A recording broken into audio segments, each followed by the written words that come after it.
मैं उमेश, सबसे बड़ी बात आज इस बात को आपके पास रखूंगा कि कोल इंडिया, जिसे भारत सरकार के अंतर्गत महारत्न कंपनी का दर्जा प्राप्त है, अगर वैसे कंपनी के साथ भी अगर उतार चढ़ाव जनता रूपी या नागरिक रूपी या कार्य रूपी करने वाले लोगों के साथ होती है, तो मुझे लगता है यह सोचनीय प्रश्न और जानने का प्रश्न है। आइए जानते हैं सबसे बड़ा मूल वाक्य क्या है और ऐसा क्या मुद्दा हुआ कि संयुक्त मोर्चा को एक साथ बैठकर इनके पक्ष में अपनी बात रखनी पड़ी। क्योंकि सबसे बड़ा बात होता है कि यह केवल एकल विषय नहीं है, अब यह एक मजदूर का विषय है जो कि कर्णधार है इसी बीसीसीएल का। चलिए जानते हैं सबसे पहली बात, क्या नाम हुआ आपका? हमारा नाम बोलराशिष चटर्जी। चटर्जी साहब, क्या मैटर है? बेटर हमारा अभी ड्यूटी हमारा बीसीसीएल में 5 साल पहले हमको बैठा दिया गया है। अचानक ऐसा कैसे होगा? कुछ तो नोटिस वगैरह आपको आया होगा? हाँ, नोटिस तो आया है, 61 का नोटिस आया है। बी फॉर्म में भी है, हमारा आइडेंटिटी कार्ड भी है, हमारा ए फॉर्म में भी है, मेडिकल में भी है। बीसीसीएल के अधिकारियों से पत्राचार आपने किया, कुछ लेखा पढ़ी? हाँ, सब कितना लेखा पढ़ी किया है इसके लिए। फॉर्म बी के अलावा बीसीसीएल किसी चीज़ को मानता नहीं है, उसमें काट छट कुछ नहीं होना चाहिए, ओरिजिनल होना चाहिए जो कि इनका सब है। तो ये मेरा एक बात जानना है, ऐसे केसेस बहुत ज़्यादा हैं क्या? अब करीब लगता है कि एरिया 3 में ही 60 हुआ। 3 डीपी का हम उदाहरण दे सकते हैं। डॉक्टर अपने कच्छप साहब थे, पांडा साहब रहे, महापात्रा साहब रहे।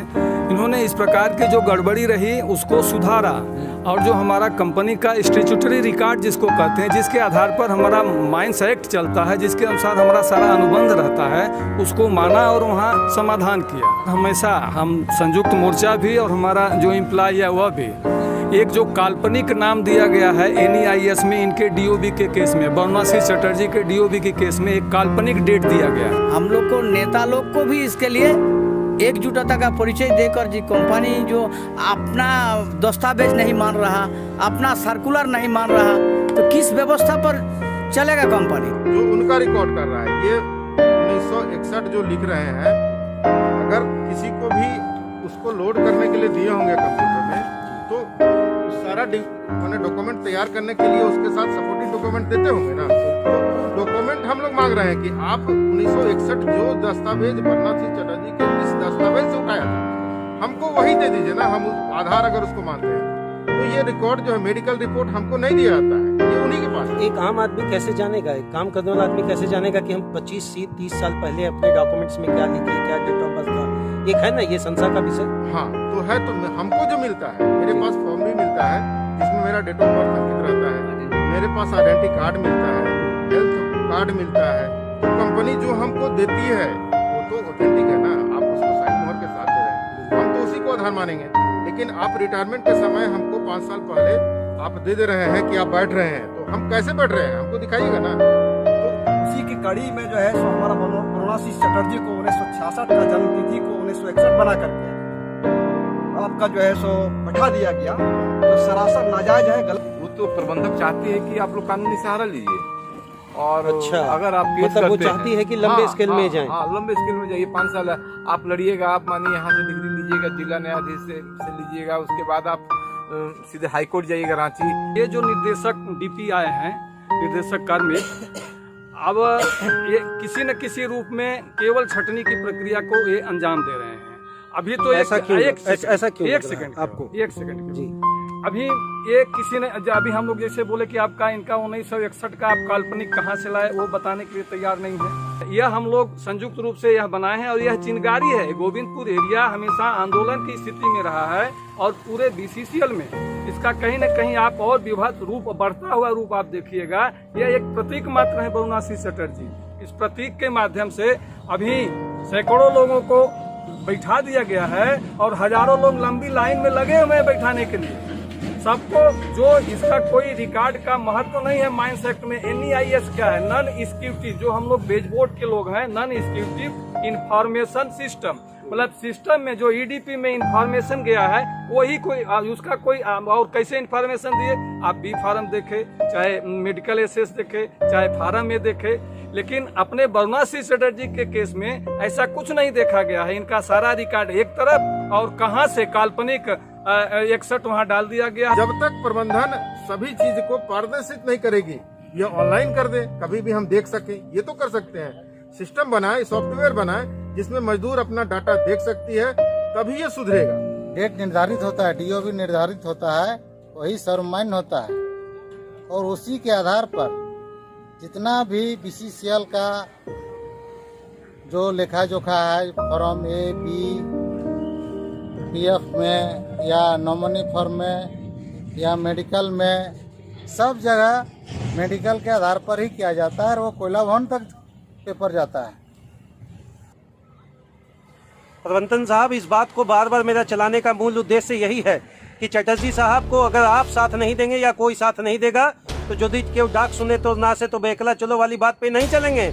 ये अपने आप को आपके सामने, आपके कोलेरी के सामने क्या करेंगे? आत्महत्या करने को तैयार है। विवश ना करें, इस तरह की विषम परिस्थितियां किसी के जीवन में आ सकती। हम आग्रह करेंगे प्रबंधन से कि इनका जो डॉक्यूमेंट कह रहा है एकदम सही है, चूंकि कहीं छेड़छाड़ नहीं है इनके कागज में, उसके आधार पर इनको नियोजन दिया जाए।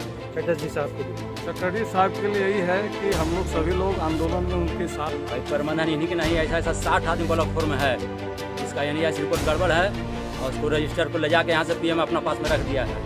60 आदमी का गड़बड़ गलत फॉर्म जब सार्वजनिक नहीं कर रहा है, उसको सार्वजनिक करवाया जाए और इनके साथ पूरा यूनियन साथ। नहीं, ये शोषण का ही रवैया है, क्योंकि ये शांतिपूर्ण बैठे हुए थे और इनका तबीयत हमारे एरिया डॉक्टर अपने माध्यम से दिखवाने आए, अपने नहीं देखने आए। हम लोग दबाव दिए तो आए देखने के लिए और देख करके बीपी इनका इतना लो बोल दिए जो था नहीं एक्चुअली में, और उसके बाद पुलिस का दबाव बनवाए और इनको बोले कि ये बहुत सीरियस में है। अगर सीरियस थे तो स्टेशन से ले जाना था, लेकिन इनको पकड़ के बाह पकड़ के ले जा रहे थे। हम लोग विरोध किए। इनके साथ प्रशासन मैंने खींचातानी, हाँ खींचातानी किया, इनको ले जा रहा था।